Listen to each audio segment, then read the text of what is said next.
I'm Deb Zarro. I'm the Acting Regional Administrator of the U.S. Environmental Protection Agency's New England office, and I'm going to be your MC for today's big event. Joining me up at the podium are Congressman Richard Neal, EPA Assistant Administrator Radhika Fox, Mass DEP Commissioner Marty Suberg, Springfield Mayor Dominic Sarno, Springfield Water and Sewer Authority Water and Sewer Commissioner Vanessa Otero, and then Springfield Water and Sewer Authority Executive Director Josh Schimmel. Josh, look up and say hi. There you go. And we're thrilled to be joined here today by Jossie Valentine from Senator Markey's office and Caleb White from Senator Warren's office. Thank you for joining us here today. It's my pleasure to introduce our first speaker, Springfield's native son, former mayor of Springfield, congressman, chairman of the House Ways and Means Committee, and strong supporter of EPA and environmental causes, Congressman Richard Neal. Congressman. Thank you. Thanks, and I might go on a little bit longer than you would like today, but you can tell the enormous pride I take in participating in this event, but also having been witness to what has happened here over the course of a long career for me. So thanks to EPA and to the DEP and to our very fine mayor and to the commissioners as well as the director of the water service in the city of Springfield and to the Water and Sewer Commission. So I actually walked under this river when the first piping was laid to establish the wastewater treatment facility. That was all the work of the EPA, and Mayor Sapelli and I have been around that long, I think, when that was done. But I was here just before that opened, and the mayor of Springfield I was working for was Bill Sullivan at the time, and we began an enormous investment in Springfield's water supply, which is the envy of the nation.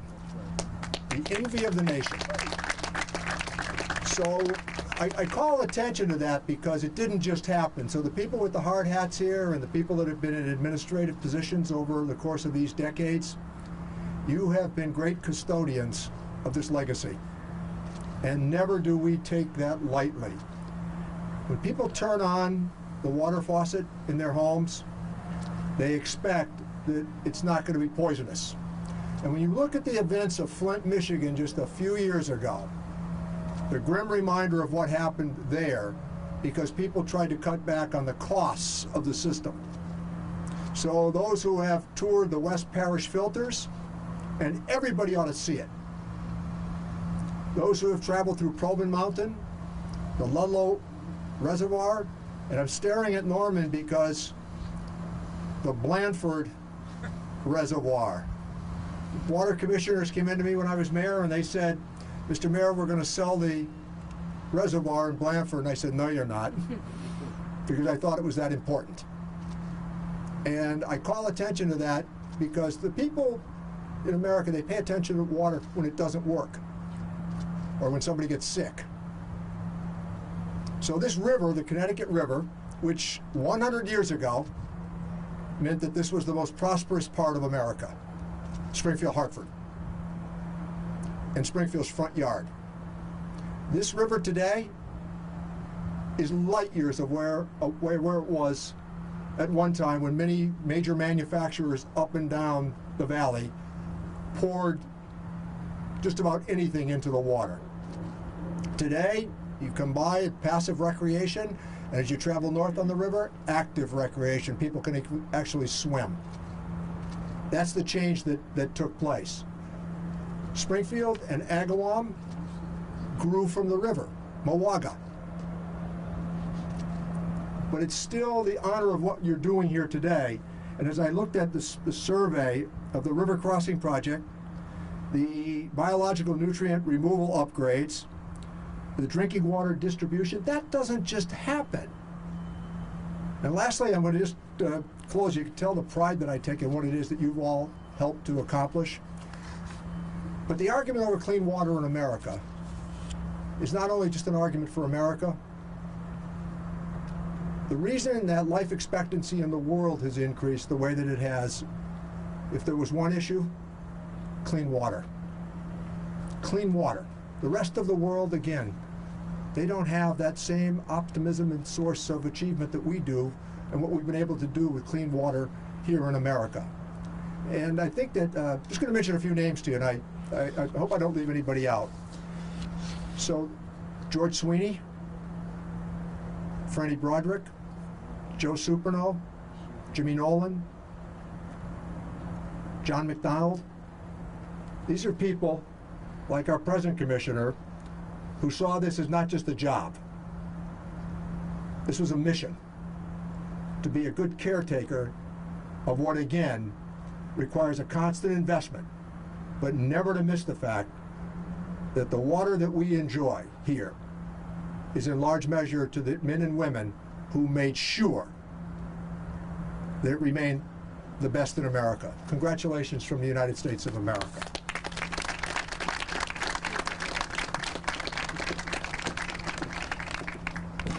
Thank you, Congressman. We are honored to have here today Radhika Fox, the Assistant Administrator for US EPA's Office of Water in Washington, D.C., joining us. Radhika has more than 20 years of experience developing policies, programs, and issue-based advocacy campaigns. She served as the U.S. Water Alliance CEO and directed policy and government affairs for the San Francisco Public Utilities Commissioner.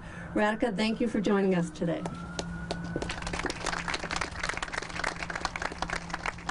Good afternoon, everybody. How are you? Yeah, what a beautiful day. What a beautiful location. And I am shorter than both the Congressman and Deb, so I will just lower that. Thank you, Deb, for the introduction. And Representative Neal, you are so inspiring when it comes to water. As you were just speaking, I was thinking about how next year we celebrate the 50th anniversary of the Clean Water Act, and the story that you just told us of this river, that is what the EPA is all about. So thank you for your ongoing leadership on these issues.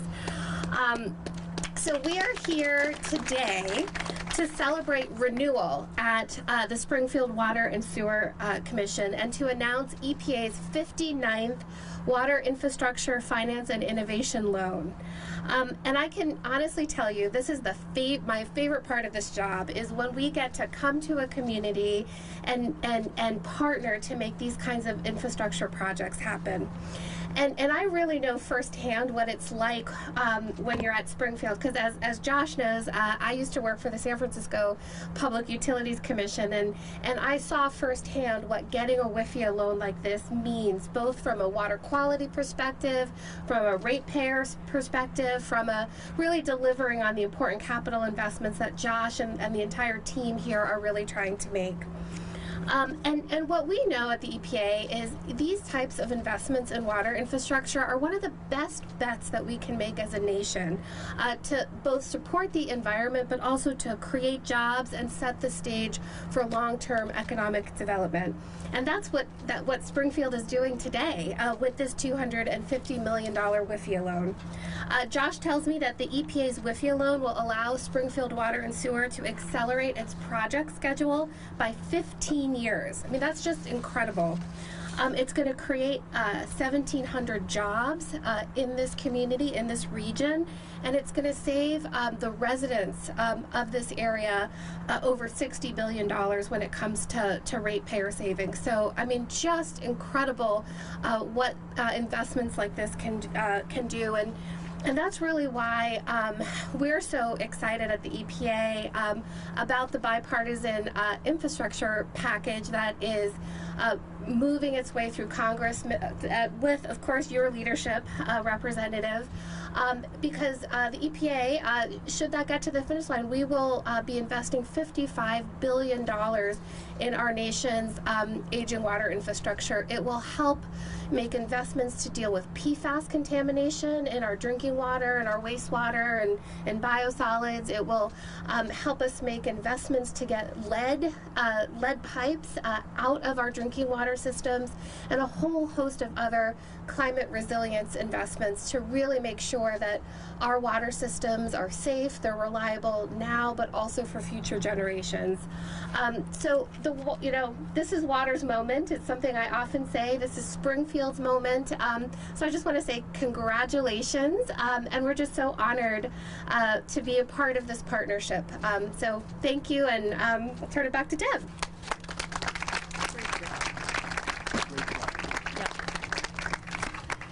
Thank you, Radhika. Our next speaker is a friend and colleague, Marty Suberg. Marty was appointed Commissioner of Mass DEP by Governor Charlie Baker in January 2015. He has nearly 30 years of experience working in environmental and natural resource agencies and is respected regionally and nationally for his work. He has been a great partner for EPA, and it's my real privilege to introduce Marty.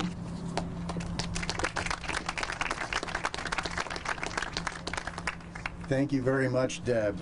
It is such a pleasure to be here for this milestone event. Deb, we so much appreciate Region 1's partnership and your ongoing collaboration with us. Mr. Chairman, thank you for your ongoing support for water infrastructure and the many projects and causes that you've championed over the years. Administrator Fox, we are so excited by your work on water and are looking forward to a long and successful collaboration. Mr. Mayor, thank you for your ongoing work with us at DEP on any number of topics that are important to Springfield. Commissioner Otero, congratulations. I know the work that you've done. Josh Schimmel, a special shout out to Josh, the Executive Director. Josh is not only a terrific Executive Director here, but he really is a leading voice for water policy, wastewater policy across the Commonwealth. We've had the opportunity to work together with Josh on so many issues. He is a formidable critic and a better partner. I like the partner part better than the critic part, but he is an important voice on public policy. And to all of you involved in this important project, congratulations. When I think about this announcement and when I think about what it means, there are three words that come to mind. First is infrastructure. The importance of water and wastewater infrastructure, as the chairman so eloquently spoke about. The need to make sure that we are upgrading our infrastructure so that we are meeting the expectations of the public and to make sure that we have safe, clean, potable water, that our waters are waters that we can recreate on. We also think about, when we think about a project like this, resilience. As they're designing these projects, the people are thinking about what we're already dealing with. We only need to think about Elsa and Ida and climate change, the tremendous rainstorms we experienced this summer alone, the impacts it had on our systems, underscoring the need to make sure that resilience is part of the equation. Finally, the word that Administrator Fox talked about, partnership. We do this together. We do this as the local governments, the regional entities, the state governments, the federal governments, because we know the issue is important. We all have an interest in clean water, and we all have an interest in wastewater, and we recognize the challenges are best dealt when we deal with them together. And so this announcement today of this funding, an extraordinary opportunity to build extraordinary projects, and we're hoping in the Commonwealth to build on it, particularly as it deals with wastewater and resilience. Our governor filed a bill to allocate over $1 billion of the ARPA funding that the state has already received to energy and environmental projects. $400 million of that project would go to water and wastewater projects, things that will help abate issues like combined sewer overflows that are so important to communities, things that will help with contaminants like PFAS. We're very much hoping that the legislature will be able to act on these proposals and will be able to provide further resources, further opportunities for wonderful projects like this. So in that spirit of partnership, congratulations to all of you. We look forward to seeing the work at this amazing facility, and we pledge our ongoing commitment to work together with you. Thank you very much.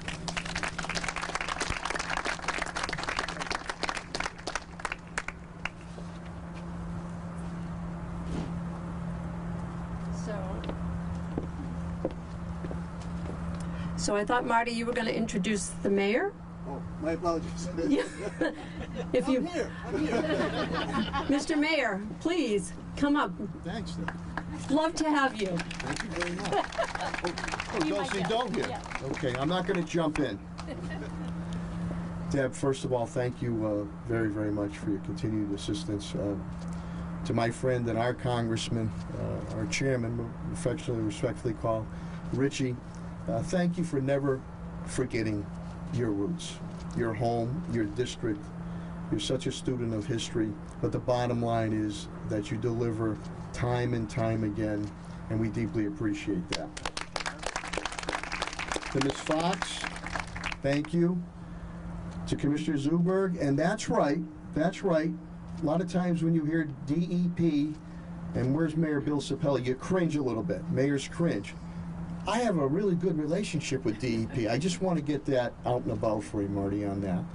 To Vanessa Otero, to Executive Director Josh Schimmel and Happy Yom Kippur, to the commissioners, the rookie there, Bill Leonard. He's been around for a little while, since my days at Mary Hurley, and Commissioner Rodriguez. You know, when you turn that spigot on and the water doesn't come out, or there's a problem there, you get people's attention. Springfield has one of the best water systems in the country, if not in the world. And I think people take that for granted. Not only for water quality, as Congressman Neal alluded to, where do public health crises occur? Water. Third world countries, you see that. But also for economic development. Eastman, out in Ludlow, tremendous amount of water needed for that product. MGM, the billion-dollar project, tremendous amount of water that was needed for that project. So this loan is very advantageous because Josh and the Water and Sewer Commission and all the dedicated employees, it's about a $500 million investment that we're doing here. And sometimes you have to spend money in order to make money, the old adage, but to keep the water system top-notch. The congressman alluded to when I was in Flint, Michigan, where they tried to cut corners, and shame on them. People's lives were completely turned upside down. We will not do that here in the city of Springfield and surrounding areas. How many times have you heard when people go away from the city of Springfield or this water service to the surrounding areas, and they come back and say, boy, I had the water in these other places. We have fantastic water. And that comes with planning, and that comes with investment. So, and to the workers out there, that when a pipe breaks, a main goes, and I've been on those sites, whether it's cold, frigid weather in winter or hot weather in the summer, I give you a lot of credit. You go into that hole, you fix that problem, and you get the water going back up. It's deeply appreciated. We should give you a big round of applause.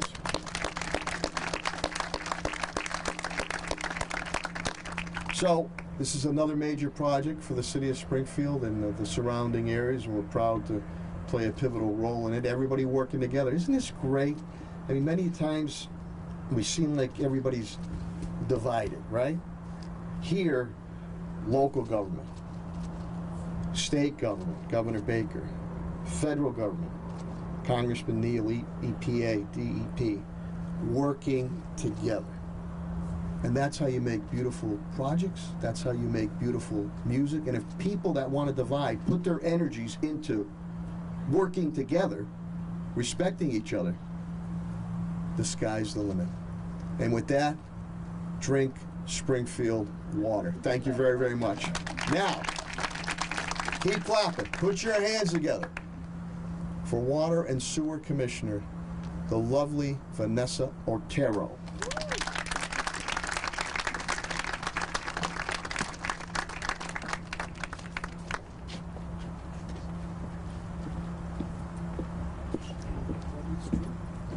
I have very little complaints about the Water and Sewer Commission, except that we always do these things at construction sites. and I never wear the right dress or the right shoes for a construction site, so yeah, I'm struggling here a little bit. On behalf of my colleagues, Dan Rodriguez and Bill Leonard and myself, thank you so much for this. It is a privilege to be here. Today is a very big day for the Springfield Water and Sewer Commission. And I also would like to do something that a mentor of mine, most of whom you know, Herbie Flores, has taught me during my tenure with him. Always thank your lawyer, Norm Gods. Thank you. Norm has had Norm's tenure with the Water and Sewer Commission. I'm not even going to say how many years, but it's always good to have somebody around who tells you what you can't do. So thank you for your service. Thank you for being here with us and for sticking with us. You know, Mayor, when you appointed me or were considering me for this appointment, I got wind of it, and my first thought, honestly, was, why? Right? There are other commissions, sexier commissions out there that I could be appointed to. But I quickly realized that it was a compliment, because what you were doing was entrusting me, my colleague Dan, and my colleague Bill with to preserve and to provide a critical public good. And to echo what you said, Congressman, this is a really important job. I take it seriously, we all do, and we're grateful for where we are today. Thank you to the EPA. Thank you, Congressman, for always your support. Commissioner, thank you. And thank you to Josh, who, you know, when we started talking about the potential of this happening, he said it's a long shot.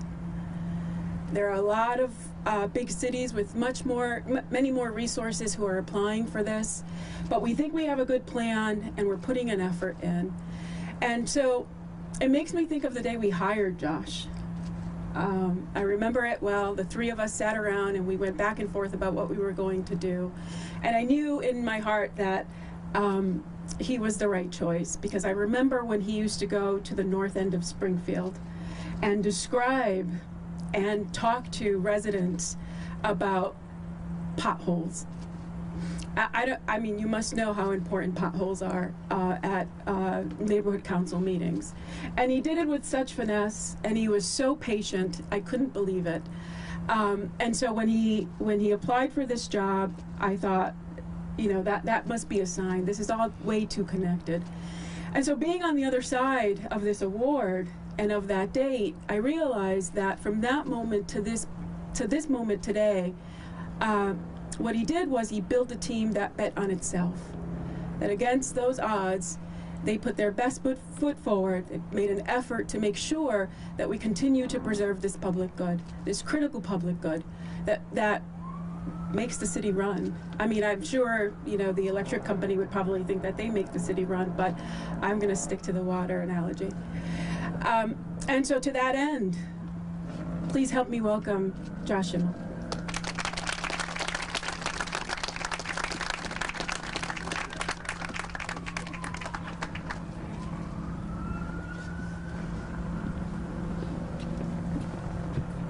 Wow.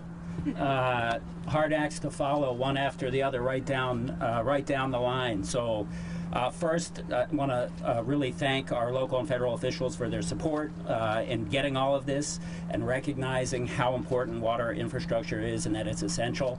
Essential to all of us, essential to life, essential to public health, and essential to our economy. Everybody up here recognizes it. All of our staff recognize that importance, and it's great to hear it kicked back to us because we know it and we live it every day. Thanks to our commissioners. Could not do this without your support and your vision and your commitment to the customers that we serve. So just really proud of our commissioners. And then thanks to our staff who are on the receiving end of a lot of things, and an unbelievable group of dedicated professionals who have worked tirelessly to put the pieces of the puzzle together to land this loan and to undertake $500 million worth of work in the next handful of years here. Really just unbelievable. So I'd like to have an applause for our staff. Just unbelievable work.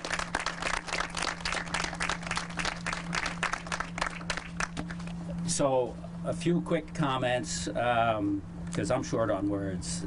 So I want to start by restating our simple mission, which everybody kind of spoke to a little bit. So our mission statement is to provide an uninterrupted supply of the highest quality water to our customers, to collect and treat wastewater and return it clean to the environment, right? So pretty simple mission, right? So how do we do that? We do it with 1,000 miles of pipe, of which more than 50% of it is 50 years old, of which more than 250 miles of it is more than 100 years old and in service today, crossing the river right behind you. I mean, it's an unbelievably hard undertaking when you think about the age of our infrastructure. We do it with 2 treatment plants, one right behind you, one up at West Parish Filters, both 50 plus years old or older. And those are both at the end of their useful life. And it's a challenge every single day to keep things pieced together.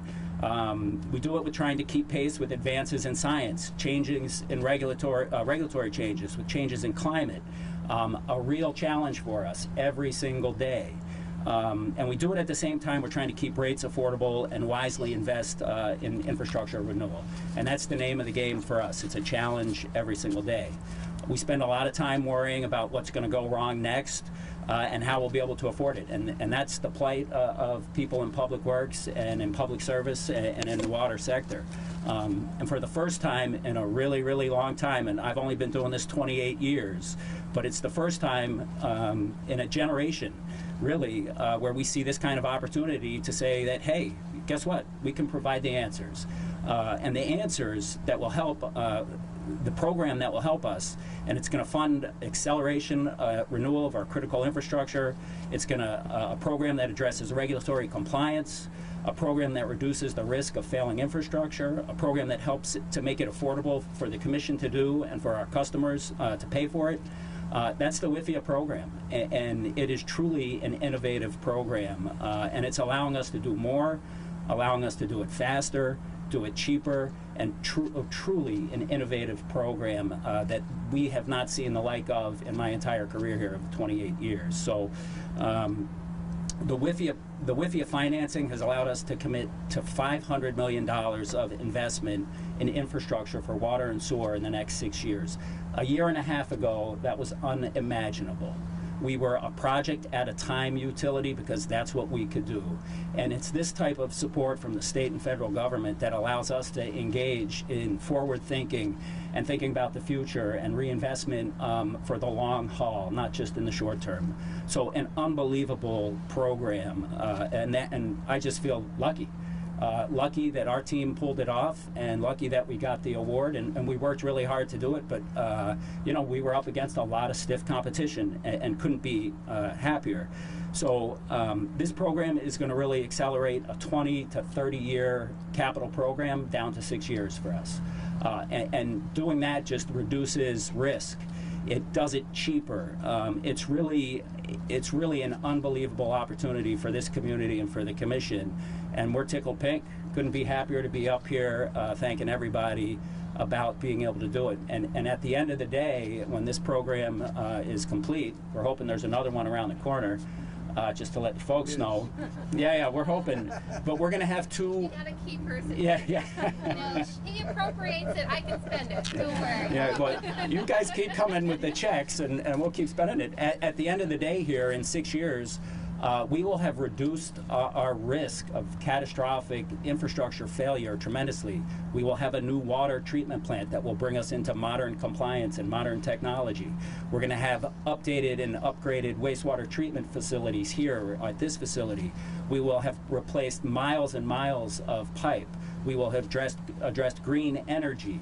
The portfolio of projects that is part of this WWLP program is what makes it unique and is what makes it innovative. So with that, I want to say thank you to everybody and then be glad to answer any questions. And then after that, we're going to do a photo op with the big check because we got one of them. Any questions from the peanut gallery? You know, I'll just make a comment. Sure. Which is, you know, Sorry, can you get on the microphone? Oh, well, I'll just project. So I was saying that Doesn't do him any good, he's a radio guy. It was more of an informal comment. Thank you, Mr. Chairman. No, I was just saying, you know, we're so grateful to Congress for helping create the WWLP program, and it really has quickly become, you know, the gold standard for one of our infrastructure investments programs. But Josh, what I wanted to say to you is that my WWLP team speaks so highly of your staff, and it is a completely oversubscribed program. And your team put together an incredible application. So just, you know, gold star to your team. Thank you, thank you. And I think we couldn't say enough about the WWLP program. I think between our legal help and our financial team and our consulting team that are here too, you know, we spent a good portion of a year at 90% of our time putting forth a program that we thought checked the box on every single thing that we're all talking about. And we're really, really glad that we landed the loan, and really the hard work is about to start, though, right?